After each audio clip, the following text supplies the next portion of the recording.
Breenan, I have a question for you. I'd like you to explain to the court, please, what efforts the Commonwealth made to comply with the Rule 14 obligation regarding the Sallyport videos, and why the dribs and drabs of the way the discovery came in. It may be most helpful if I give the court a history as I've learned it about the production of video in this case. Okay. And it will explain in context the production of video and will help create the foundation so the court can understand. In November of 2024, the defense asked me to see if I could provide a chain of custody regarding the production of video in this case. And so I agreed that I would do that and made best efforts to talk to as many witnesses as I could, review the discovery, and speak to the attorneys. Now, when I started sometime in late September, I had found the letter from Chief Rafferty with the production of video in August. The letter or note was dated in August. So to start from the beginning, the prosecutors in this case did not have knowledge that there was videos from the Sallyport area. There was nothing about it that was particularly relevant to them. The defense theory did not make it clear to them that that was important. There was no motion filed by the defense. At what point in time? This is leading up to trial. Okay. At that point, there had been no request by the defense for video of the Sallyport area. What I learned is that Trooper Proctor had requested Sallyport video from the Canton Police Department. And the person who was the custodian of Canton Police Video, who would download it from the DVR, was Sergeant D.G.M. Petro. He made a request shortly after this event on January 29, 2022. Sergeant D.G.M. Petro downloaded video from the front wall camera, which was later characterized as the blurry camera, and he left it at the front desk.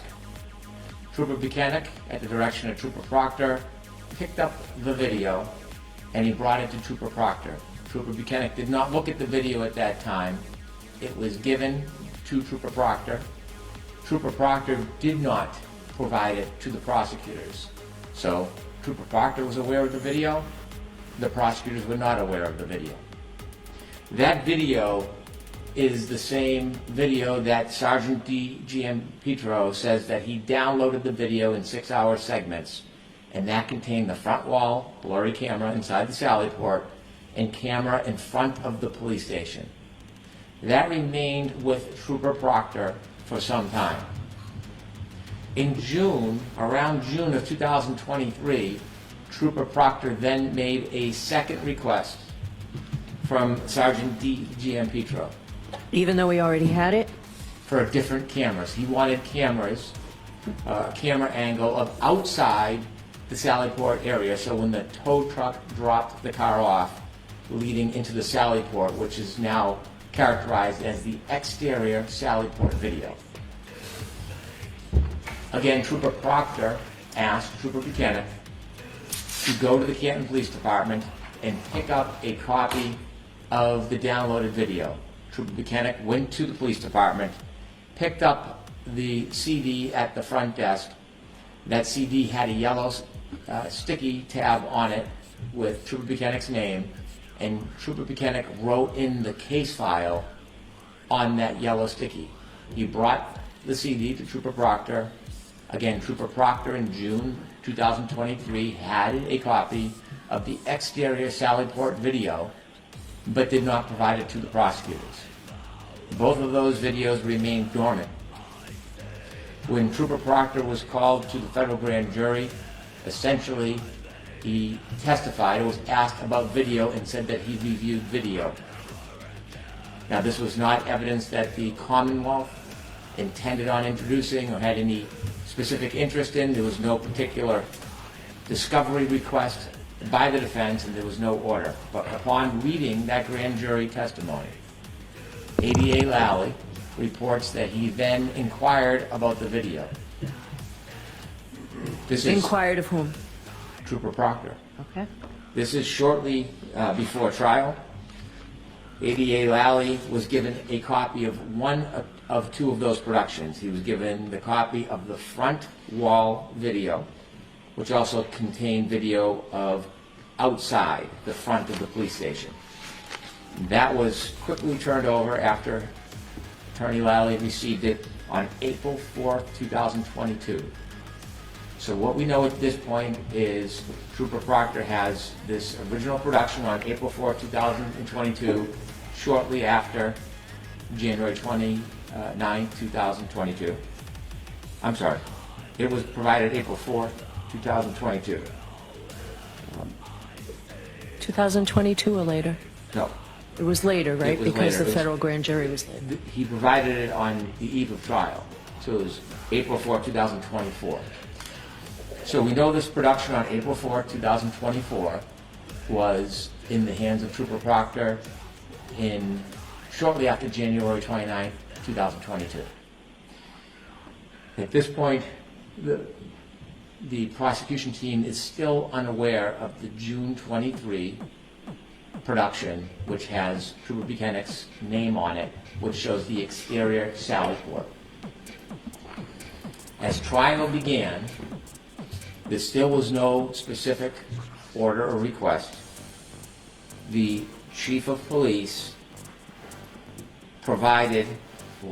saw something about the trial, and let me rephrase. Prior to the trial, it's reported that Attorney Yannetti was discontent because the video of the front camera sally port was so grainy, intermittent, and not continuous. And that's an accurate description of that video. Chief Rafferty, in response to seeing Attorney Yannetti's concerns, then asked Sergeant D.G.M. Petro to see if there was another camera or to produce any other video from the sally port. Sergeant D.G.M. Petro then downloaded video from the DVR, which is the second camera that is inside the sally port, known as the inverted camera, or now characterized as the inverted camera. That was produced April 23rd, 2024, given to ADA Lally, then given to the defense. And so at that point, there are 3 video productions that exist. The first turned over to the defense April 4th, 2024, the second April 23rd, 2024, and the June 23 production of the exterior sally port has still not been turned over. It's in the possession of Trooper Proctor, and the prosecutors do not know about it.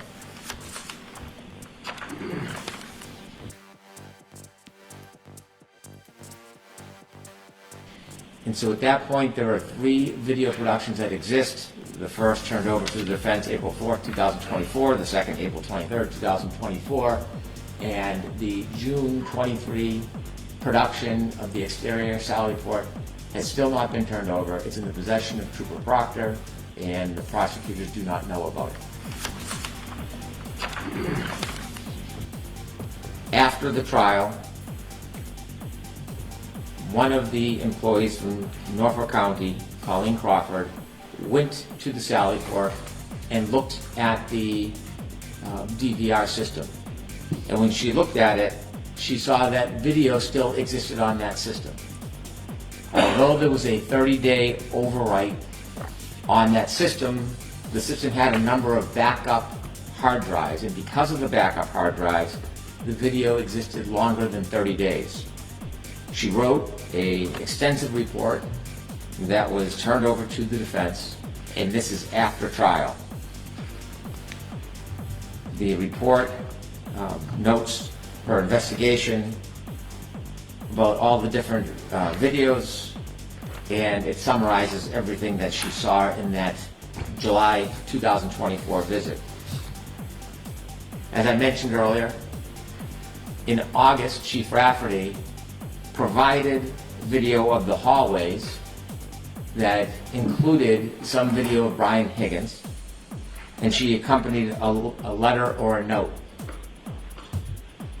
I learned that that video was copied during the trial, and it is noted in the sergeant's letter, the chief of police and the sergeant were downloading video, not in response to a motion to compel or produce, but rather because they had concerns about accusations that were being made about the department, and they were saving video, in their opinion, or from their perspective, to help defend against future false claims against them.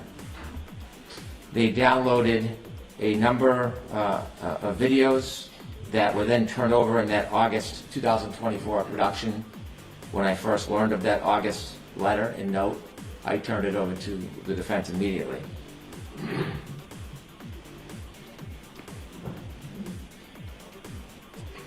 The issue came up regarding the DVR in November, and as we've litigated extensively, so I'll simply summarize it, I invited the defense to come to the Canton Police Department. Given the intermittent or spotty production of video, I thought it best they have an opportunity to look firsthand, although I didn't know if the video would exist, as I've said. And then when they came in December, I think it was December 12th, if my memory serves, and learned that there was no longer video stored because it had been overwritten, I then went to the Canton Police Department so that I could have a closer look at the video cameras to see if there was something missing. I toured the entire station, I learned about the videos, and then as a consequence, I spoke to the chief, other officers, and the sergeant. Unexpectedly, the sergeant told me that he would click and drag copies of video when he would download them from the DVR. Inevitably, we had the litigation about whether the defense was going to download in person or not. And then, as I tried to finalize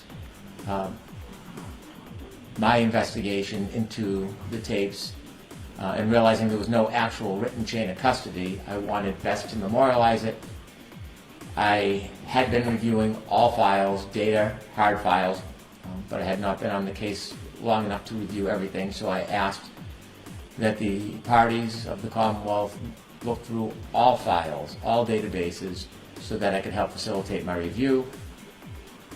At that point, I was provided by Trooper Tully the June 2023 CD with Trooper Mechanic's name on it. That is the exterior Sallyport video. And within 24 hours, I provided that to the defense. I then asked both the sergeant and Trooper Tully and Trooper Mechanic to write reports. Since there was no chain of custody, I wanted best to give as much information as I could and document the history of the video. That, Your Honor, is a summary of everything that I had learned, the investigation, and the production of the videos. Do you know which investigator's file it was found in? Trooper Proctor's.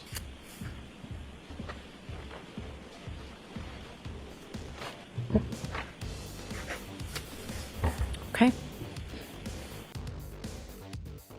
Your Honor, I have 3 separate arguments. I will proceed with the videotape argument since we've lodged into it. Sure. Now, the defense has made a number of conclusions that there was somehow videotape that was tampered with. There is absolutely no evidence whatsoever, none. It's not even speculation. There's no evidence that any videotape was ever tampered with. They say it, but there's none. I have seen none. They have produced absolutely no evidence that any video was altered or tampered. The defense lodges the idea of bad faith, that there was some type of advantage in that this video was withheld from them on purpose, and again, that is a baseless claim. If the government was going to hide video from the defense, they never would have got it. Maybe they would have got something after I came in and looked. They would have not got this production in April 2024. They would not have gotten the production if the government was looking to hide anything. And so the idea of intentionally withholding or bad faith is just characterization by the defense. The words Brady have meaning. Now, first, Brady needs to be exculpatory, and that's going to be something I think I can demonstrate does not fit this case. And secondly, in order to compel the court to conclude there was some type of remedy that should be issued, they want the court to conclude, like they do, that there was some type of tampering or some type of destruction of evidence. There was none. There was none. Now, Trooper Proctor had this video from June 2023 in his file. And I think the best evidence that this was not intentional is if you review Trooper Proctor's trial testimony. So do you have a volume? Is it at the same place that Ms. Little gave me? Well, I have the same volume. They gave you a fragment of his testimony, which is about 3 sentences, but if you actually read a number of pages of his testimony that deals with this video, and it begins on page 133, what you will see, and I won't spend a half hour reading it, but what you will see is that Trooper Proctor was aware of the grainy video, which was the video that was provided right after January 29, 2022. He was unaware of the inverted video until it was produced right before trial or right during trial by the Canton police. And you can also see that he in no way was hiding the June 2023 video, because you can see the confusion between all the parties at trial. Attorney Jackson is asking Trooper Proctor about video, and Trooper Proctor is explaining there is a Sally Port video, and also there's an exterior video outside the Sally Port. And it is clear that Attorney Jackson does not have that June 23 exterior Sally Port video because he's very confused in the questioning of Trooper Proctor. And Trooper Proctor continually tries to explain that there is both the Sally Port and there's the exterior video. So clearly, Trooper Proctor was aware of the exterior Sally Port video, but it will be clear from the reading of his cross-examination that there was no intentional withholding. He should have, since it was in his possession, whether it was relevant to the government's case or not, he should have provided it to the prosecutor, and then it would have been properly provided. But it was his oversight. There was nothing intentional or advantageous about it, because he struggled to try to explain to Attorney Jackson. And so it's also notable that Attorney Lally never has an opportunity to ask more details about those. He has the opportunity, but he doesn't ask more details about that misunderstanding because he's wholly unaware that it even exists. It's a confusing moment, but it clarifies that there's nothing intentional whatsoever about this course. And so it's important that although the defense now suggests there's something exculpatory about it or something about it that's important, it is important to note that the defense never filed a motion for the production of the Canton Police Department video. It is not incumbent or assumed that the Commonwealth is going to obtain every video from every part of a town during an incident. It's not assumed that they will do that. The Commonwealth seeks evidence that they think is exculpatory, they seek evidence that they think is relevant material, and when they receive it, they are supposed to provide it. There are many cases where video from a police department is never provided to the defendant unless they ask. Or many cases where it may be a video of the booking, but not the hallways, not the bathrooms, not the back parking lot. Put in context that the defense theory was an evolving theory throughout this case to this day. The defense theory was that it was some third-party culprit, unidentified, who committed this act that led to the death of John O'Keefe. In fact, if you see earlier interviews, the defense position publicly was, you know exactly who did it, intimating that there was a specific person. Now that recently has changed. If you see the recent interview 2 weeks ago on Fox 25, the quick answer was, we have no idea who did it. We don't have to know. And so this fluid position is not noticed to put the Commonwealth on notice. They're supposed to chase down every potential idea or creation that the defense has. It's important to look at the motion that has been presented to your honor on behalf of the defense where they claim that they moved to preserve video evidence. And when you look at that motion, the best it says is that they moved to compel physical evidence. That does not put the Commonwealth on notice of video evidence at the Canton Police Department. Was this the Stoughton District Court motion? It is. Okay. And I know the Superior Court did not adopt it. However, I think the Commonwealth being on notice is the point. Even if it's in district court, I think it's the Commonwealth's responsibility. I agree with that. Okay. And so, Attorney Yannetti, and I've mentioned this before, was very prolific in his pretrial discovery motions. Very meticulous. And when you look at his meticulousness, if there was a need or a desire for video, he certainly would have asked for it. He didn't. In fact, when you look at the perspective of Attorney Yannetti, you don't have to look much further than his characterizations of how he sees the difference between the crime scene and the Canton Police Department. I've attached, for your honor and for the defense, exhibit number 4, trial testimony of Trooper Nicholas Garino. And when he cross-examines Nicholas Garino, he is pretty clear that there is a difference between the Canton Police Department and the crime scene. He cites on page 75, but you'd agree with me, the Canton Police Department wasn't the crime scene, correct? And Trooper Garino says, I never said crime scene in my report, I wrote scene. And Mr. Attorney Yannetti iterates, okay, well, Canton Police Department was not the scene of any crime, was it? So the defense is hard-pressed now at this moment where they are trying to create prejudice that doesn't exist, to try to convert a motion that they filed with very specific intentions for physical evidence to now suggest that that includes Canton Police Department because the Canton Police Department is somehow the crime scene. It doesn't convert. In argument, Attorney Jackson characterizes not only Trooper Proctor's testimony, and I encourage the court to look at that because when you read it in context, I think it clearly screams that Trooper Proctor is hiding nothing whatsoever. But if you look at Trooper Buchanan's testimony, on June 6, 2024, if you start at page 103, Attorney Jackson, to paraphrase, I'm not quoting him verbatim, suggests that there's something about Trooper Buchanan that is lying about his position or about what he saw, or that Trooper Buchanan admittedly saw the inverted video. Not the case. Trooper Buchanan reported that he did not see the inverted video until after Canton produced it, because how would he see it before Canton produced it? And that was in his preparation in May. And he did not say that he sat down with ADA Lally and watched the inverted video. He was asked, were you shown any of the videos that you've seen in anticipation of your testimony? Now remember, there's not just Canton Police Department video at that point. There's video from Ring, Town Hall, a number of different places. And he said, not during the first meeting, I did review video during the second time. Question, okay.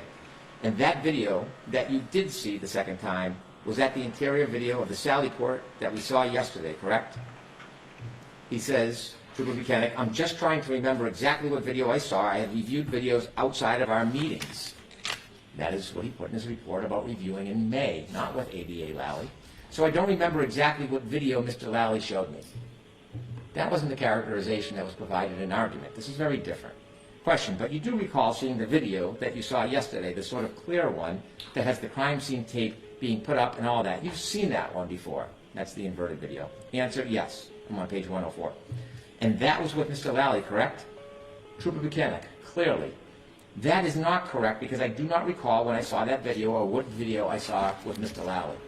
That sworn testimony is not only in stark contrast with the characterization that was offered by the defense, but it directly contradicts the conclusion they ask you to reach, that Trooper Buchanan watched this video with ADA Lally in preparation for trial. Therefore, it is a lie that the Canton Police Department provided the inverted video sometime earlier. That's sworn testimony. Now, again, trying to assert some type of relevance, the defense suggests there is something in the federal materials that would show relevance because Mr. Higgins said in the federal materials that he does not believe he made any phone calls. If you were to look at that testimony in the federal materials, you would see there was an enormous amount of conversation about the period in which he was sleeping. And there were dialed calls between him and Mr. Albert. And so you have to look at it in context rather than say it's an unequivocal denial and there's an aha moment. There is no aha moment. So, Do you have the grand jury cite? I think I might have got it from Ms. Little earlier, but the grand jury testimony of Brian Higgins. I have it. It's just easier if you have a cite to that. I have a tab, but I don't, perhaps turn. I'm sure Ms. McLaughlin can get it I'll from. provide it momentarily. All right, thank you. So what really arises from this subterfuge is that the defense did not ask for video. There was video provided when the prosecutors learned about it. There was video that was in the hands of Trooper Proctor that should have been provided to the prosecutor that wasn't. There was nothing done to alter or taint the video. There was nothing destructive about it. There was no tactical advantage. There was no benefit to the government. And clearly from Trooper Proctor's testimony, there was no effort whatsoever to hide it. It should have been managed better, no doubt. But there was nothing about it that was prejudicial. There was nothing about it that showed tampering or altering. And so ultimately, the import of the defense's argument is that this evidence, this information, is exculpatory. It's exculpatory because what they claim is that it would show that Miss Reed's taillight was cracked, not missing a piece. Now, first thing we look at is Nick Barrows' testimony. And if you have an opportunity to look at his testimony, on page 12, line 1, the defendant told you part of the story. I saw there was some damage to the rear taillight. To my best ability and recollection, that taillight was not completely damaged, it was cracked. But they forgot the next part. And there, pause, a piece missing, but not completely damaged. That's exactly how we see Miss Reed's car later on, after it is at Canton. The entire taillight is not missing. There is a piece missing. That piece, where the fractures of it are found at 34 Fairview, right near Mr. O'Keefe's body. The same parts of the taillight fragments that are found in the sleeve of his shirt. And so it's not simply cracked. Even the witness they tried to lean on, Mr. Barrows, says more. And so if that taillight is not just cracked, that taillight is missing, then there is nothing exculpatory whatsoever about the Canton video. It's a red herring. Because there can be no plant of fractured taillight if it's already gone before it gets to Canton. There can't be. And so when looking at the evidence, it is unequivocally clear that piece of the taillight is missing well before that car ever gets to Canton.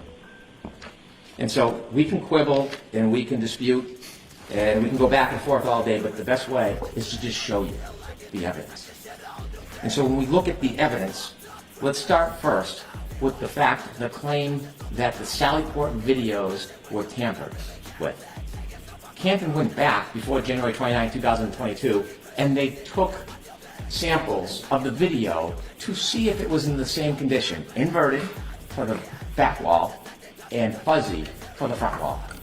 And we have those, and we've turned those over to the defense, and I just want Your Honor to see a small clip of that to show this condition, these conditions existed before this case was even a moment.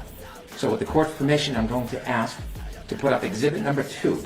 Exhibit number 2 shows the inverted camera from January 1st, 2022. Now this is 28 days before Ms. Reed's Lexus hits the Sallyport area. Now you can see, if you stop that please, thank you very much. On that wall, on that garage wall, there's a 4, it is backwards. This Sallyport video was not doctored by Trooper Proctor. It wasn't altered by Trooper Buchanan.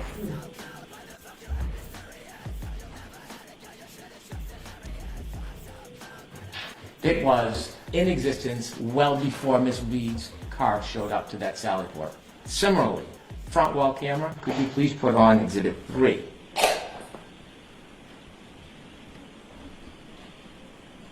Exhibit 3 is from January 28, 2022, a day before Miss Reed's vehicle makes it to the Sallyport.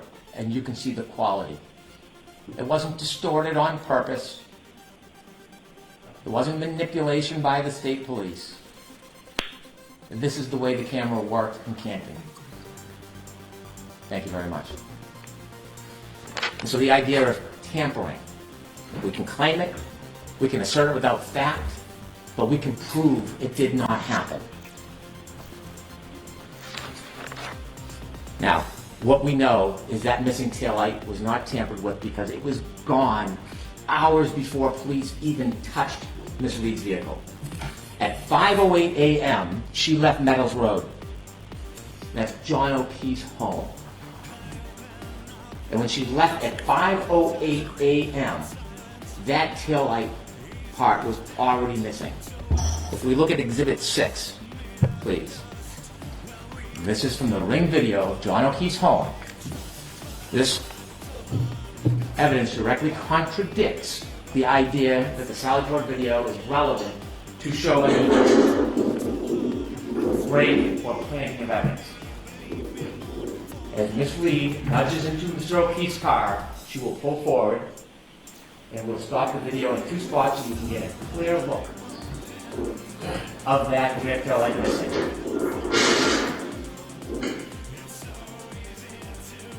Forward, please. Thank you. And then ahead one more. You can see the white light shine. Stop. You can see it clearly missing. You can't plant something that's already gone. And the reason why you see white, it is a red taillight cover, and when the red is missing or gone, as it is in this case, the white bulb still shines, and that's why it shines white. The defense position is also contradicted by the ARCA witnesses. If we look at Dr. Wolf's testimony, day 31 of trial, it's noted as Exhibit 10 in our package, page 36. ADA Lally asks the good doctor, now doctor, in the course of your analysis or review of materials here, were you ever provided with a video of the defendant backing out a garage and making contact with Mr. O'Keefe's vehicle in his driveway at about 5:07 in the morning on January 29th? He says, I'm not aware of that. And then if we move to page 124, line 1. Now, line 2. Now, as far as you're aware from your review and your testing and everything that you did in this case, if a collision occurred at a lower speed, say 1, 2, anywhere from 0 to 5 miles an hour, would that create the damage to the taillight that you observed in this particular case? And Dr. Wolf says, at that speed, no. We provided notice of our own expert. And there's one thing, many things, but one critical thing the experts will all agree on. That nudging did not cause the damage to that taillight. The defense position is also contradicted by dash cam footage. Sadly, an officer went to the O'Keefe home to check on his niece and nephew on that tragic day. And when he did, he had a dash cam video further reinforcing that that taillight is missing well before that vehicle makes it to the Sally Port area. If we could play Exhibit 7, which is dash cam footage showing Mr. O'Keefe's car in his driveway at 8:22 a.m. If you could close up to the court, please. If you compare the right side to the left side, although covered and impacted by snow, if you could more close up, please, you can see that taillight, just like the detective in Dighton said, just like the 508 Ring video shows, is missing. Is missing. There's no plan.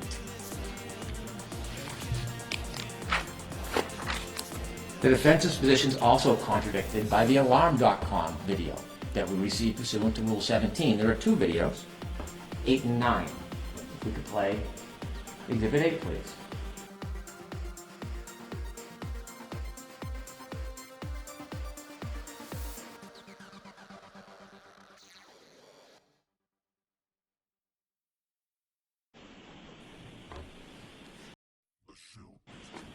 This is the defendant's car arriving in Dighton in the driveway.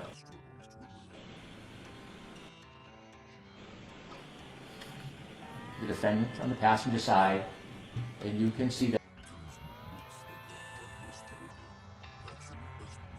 them walk to the back of the car near the right taillight and stop. And if the question is what are they stopping for, we can play video 9. And this is when the car is being put on the tow truck before it makes its Canton. And just like 508 in the driveway of Meadows, John O'Keefe's home, you will see that right taillight shine white, showing the missing tail light cover on 2 occasions. If you have an opportunity to stop the video at the important points, please do so. Can you lower it? You cannot. Can you zoom in on it? Your Honor, I would encourage the parties to look at it on the computer. The clarity is much better, and it's very clear, the white light in this video. I cannot see it clearly on the screen.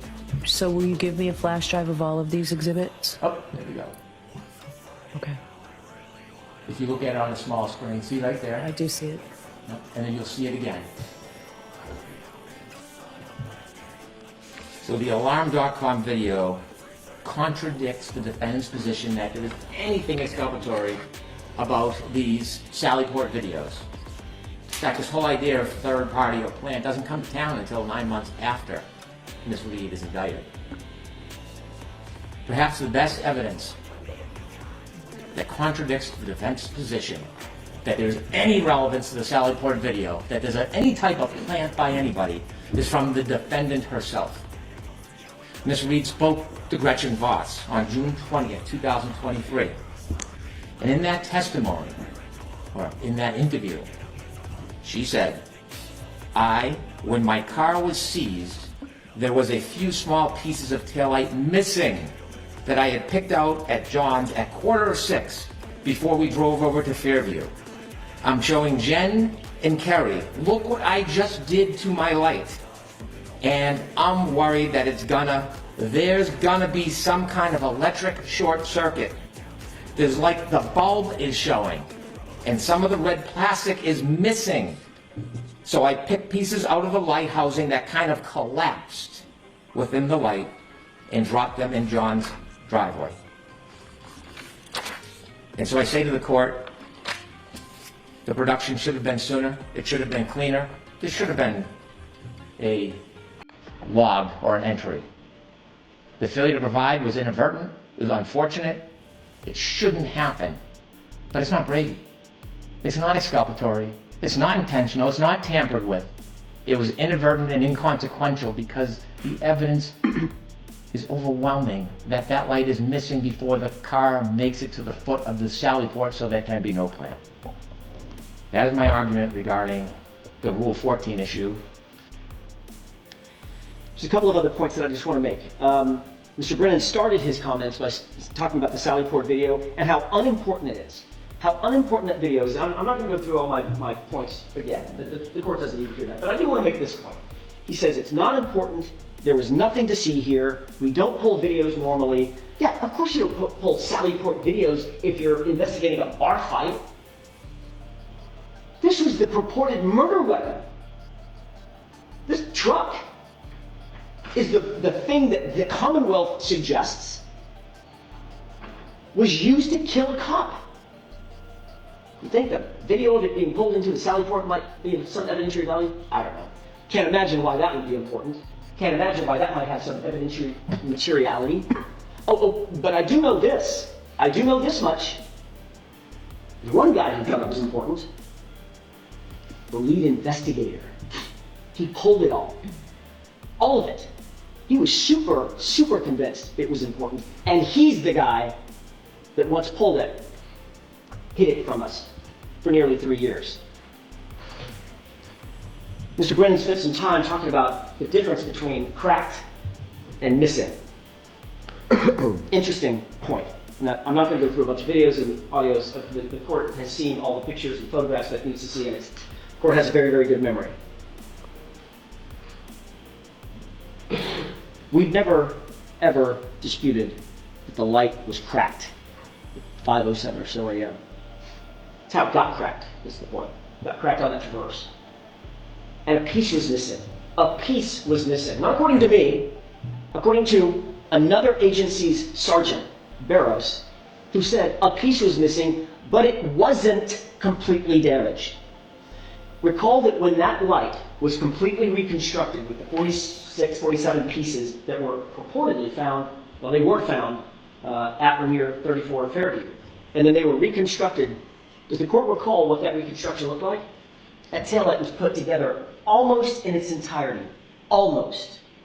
except a piece was still missing. There was a piece unaccounted for. There's a big difference between a crack and the condition of that taillight, which we've now seen, where literally the entire lens material is basically gone. There's a few shards left on some edges, but the entire lens is basically gone. So yeah, it's relevant. And it's exculpatory. The condition of that light when it pulled into the Sallyport driveway. And with regard to the inverted video, again, Mr. Breenan says there's nothing to see here. We've got inverted videos dating back days earlier. Then why, if that's such common knowledge, then why did Mr. Lally and Sergeant Buchanan, in front of a jury, present that video as a true and correct presentation of what that car looked like and where that car was? Mr. Lally actually asked the question. I don't have a page in sight now. I remember it because I was sitting there. He asked the question. Did you see Mr. Proctor? Something, I'm paraphrasing, something along the lines of, did either you or Trooper Proctor approach that right passenger today? And the answer was no. Because on the video that was being played, it looked like the right passenger taillight was the one closest to the jury. And of course, Trooper Proctor walked right around that and went over to the other taillight. Except when you reverse it, you realize that's the right taillight. Is there a copy of the reverse, the one that you played? Is that in the exhibits for today's motion? No. The one that's been corrected? Yes. I'd like a copy of I that. don't think I have. Sure. We can get that for the court immediately. Also, he played a video of the grainy video. Showing, hey, look, some of these cameras are just grainy in other particulars as well, at other times and places. Maybe, or maybe not. What's interesting is the grainy video that we saw, my memory serves me, and it's my memory, and it's being taxed at this point, but my memory is the Chyron on that video, in other words, the running numbers, was at the bottom. That video he just played was at the top. That's the exact same video. If it's apples and apples, oranges and oranges. Why is that different? That's interesting. And with regard to Ms. Reed's actual statements in that interview that was played, or I'm sorry, it wasn't played, it was recited. She said, some of the red plastic is missing. Some of the red plastic is missing. In other words, a piece is missing. It's completely consistent with the condition of that taillight before it was at the saddle board. With regard to the facts that were recited by Mr. Breenan at the very end, every one of those is unsubstantiated. How does he know all that information? Who has he been talking to? And why don't we know about it? If in furtherance of this motion, there was an interview done at Lieutenant Fanning that laid out all of this information about not having contact with jurors and not doing this and not doing that, but yes, doing this and that and the other thing, why's the first time I'm hearing about this when he stands up and tells us? That has been the pattern of this Commonwealth's presentation to this court and in front of the jury consistently. That is the punctuation mark at the end of the sentence. Why am I just now getting that? Why wasn't that appended to his motion? Was there a conversation Mr. Breenan had with Lieutenant Fanning that we need to know about? This is exactly why, Your Honor, exactly why. If this court is not inclined to dismiss this case, and it should, the maladies of the Brady concerning the Brady violations and the discovery violations are so manifold in this case.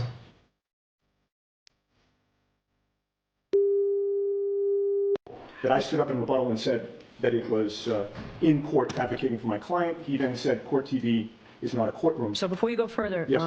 I don't know if Mr. Brennan was going to give me a court TV site on that. Is Right. there one, Mr. Brennan? I'll have to provide a video. I think that Mr. Giannetti is referring to that comment that was a court comment. And so I intend on remedying that record. There was also a conversation after the court. All right, so provide it to Mr. Giannetti. Mr. Giannetti, I'll give you an opportunity to respond once you get that. But go ahead, you can tell me Well, what you want it's to tell just me that now. right now it's out in the court of public opinion that I made this extrajudicial statement. I said specifically I did not. He contradicted me, and that's where we left it. And he said that he would produce the receipts. Now he's admitting he does not have the receipts. There was no court TV interview where I said anything of the sort. That was a Zoom hearing, excuse me, where I was arguing before Your Honor. I would just note, Your Honor, I don't think it makes sense that Mr. Brennan would have done this on purpose because it was so easily disprovable. It's troubling that he would make this damaging accusation without properly vetting it to see if it is true before he attacks opposing counsel. So that was disappointing to me. And I would just point out, again, I only need 30 seconds, that... And take your time, Mr. Yannetti. You're not going to be Well, we're on 35 minutes. Right, I certainly will not be. This new false allegation comes after my colleague, Mr. Alessi, co-counsel, Mr. Alessi, on February 25th, detailed 9 or 10 false statements that Mr. Brennan has made to this court. And I want to make it clear, I don't need an apology from Mr. Brennan. I don't expect one. But I think perhaps he should apologize to the court. He said today, a lie unchecked becomes the truth. And I just would hope, Your Honor, that you hold Mr. Brennan to the same standard that you hold the defense team. And that's it. I certainly do. So, Mr. Brennan, if you do not have a site, then I need you to let us all know that as well. I will. It's convenient for retort, but I will. It's convenient for retort, but Oh, you were finished. Oh, well, allow me to retort. there were 10 lies by the court that Mr. Alessi lined up. In fact, I looked at the transcripts. Some of his suggestions that I didn't read the paperwork properly, which is wrong. I didn't try to shame him today. It was part of advocacy, and I accept that. There was a conversation, and if you remember, when I related Mr. Yanetti's remarks, it wasn't in relation to 3.6, it was in relation to the fact that they were using the federal investigation to create innuendo that could not be responded to. But I will provide... Or your request for the gag order? In support of your argument for the gag order? In response to how they had used federal materials that were in the seal that couldn't be rebutted to make suggestions. It directly related to that point, not 3.6. But I will provide the videos. Mr. Yannetti is right that the exact statement that I used was from a court hearing, but then there were subsequent statements made. So my regrets to Attorney Yannetti, but it wasn't in the fashion of a 3.6 violation. That wasn't the intention. It was to show how they've used these federal materials before the case was closed to their advantage. All right. So if you have the site, I'll give you until tomorrow afternoon to find the Court TV site. Very well. If you have it, supply it to all, Mr. Yannetti. So I'm ordering the Commonwealth, if they have that Court TV site, to provide it to all of us. And if you don't, provide that as well. Provide that information. Thank you. Thank you. All right, that's it for today. All lines to the court, please.